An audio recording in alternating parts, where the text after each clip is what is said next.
Shalom, selamat jumpa lagi di dalam Renungan 4 Menit. Kali ini temanya kekuatan di dalam Tuhan. Di hari-hari ini, di tahun 2020, mari kita renungkan suatu peristiwa. Ketika seorang anak yang sangat muda, 15 tahun, dibeatifikasi sebagai orang kudus. Namanya ialah Carlo Acutis. Sebab ketika makamnya dibongkar, ternyata setelah 14 tahun yang lalu meninggal dunia, jenazahnya masih utuh. Sambil berpakaian seperti layaknya anak muda, sepatu Nike, jeans, t-shirt. Dia seorang programmer, tapi sepanjang hidupnya ia berusaha hidup kudus, sebab dia mengidap penyakit leukemia. Dan dia sadar bahwa hidupnya tidak panjang lagi. Oleh karena itu, ia bertekad mengaplikasikan dan mendownload semua mujizat Ekaristi. Sebab ia seorang pencinta Ekaristi, orang Katolik sejati yang senantiasa melihat ada kuasa yang besar kasih Tuhan di dalam perayaan Ekaristi. Carlo Acutis lahir 3 Mei 1991 dan meninggal pada 12 Oktober 2006. Jadi di hari ini, pada tanggal 12 Oktober 2020, kita akan merenungkan bagaimana seorang yang hidup pendek tapi kuat imannya di dalam Tuhan. Oleh karena itu, saudara-saudara yang terkasih, pada kali ini tema ini menguatkan saudara dan saya, sehingga Rasul Paulus mengatakan dalam Efesus pasal 6 ayat yang ke-10, akhirnya hendaklah kamu kuat di dalam Tuhan dalam kekuatan kuasanya.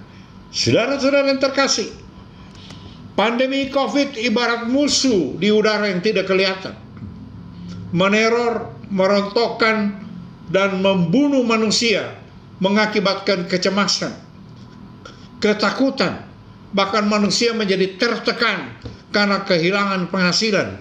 Dan saudara-saudara, di mana-mana terjadi kematian yang mengerikan. Tetapi kita orang percaya, Tuhan Yesus memberi jaminan dalam Matius pasal yang ke-6 ayat 25 dan 27. Janganlah khawatir akan hidupmu. Apakah di antara kamu yang karena khawatir dapat menambah sehasta saja pada jalan hidup kita? Tidak mungkin, saudara-saudara. Saudara yang terkasih, kita percaya hidup kita dalam ketetapan Tuhan, dalam agenda Tuhan. Kapan kita lahir, kapan kita dipanggil oleh Dia, hanya Dia yang tahu. Hingga Santo Petrus mengatakan dalam 1 Petrus 5 ayat yang ke-7, serahkanlah segala kekhawatiranmu kepadanya, sebab Ia yang memelihara engkau. Nah, sementara kita percaya bahwa kita ini milik Tuhan. Tuhan yang pelihara.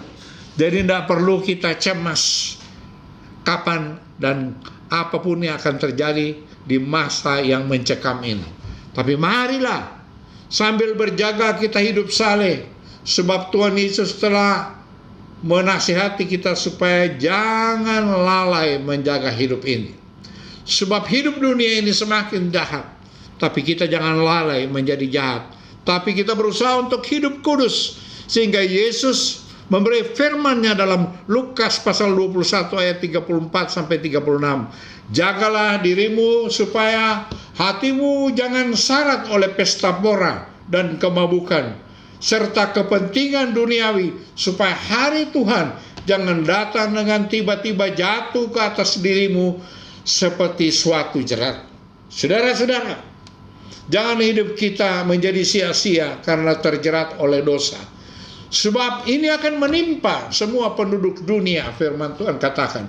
Berjaga-jagalah senantiasa sambil berdoa, supaya kamu beroleh kekuatan untuk luput dari semua yang akan terjadi itu, dan supaya kamu bertahan di hadapan Anak Manusia.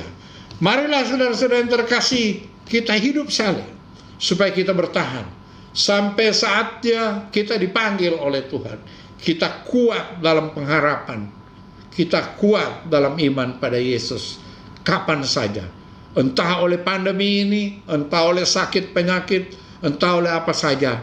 Tapi kita tetap sudah menjadi milik Tuhan untuk menerima keselamatan yang kekal dalam kerajaan Allah. Shalom, Tuhan Yesus memberkati. Sampai jumpa lagi dalam renungan 4 menit yang akan datang. Amin.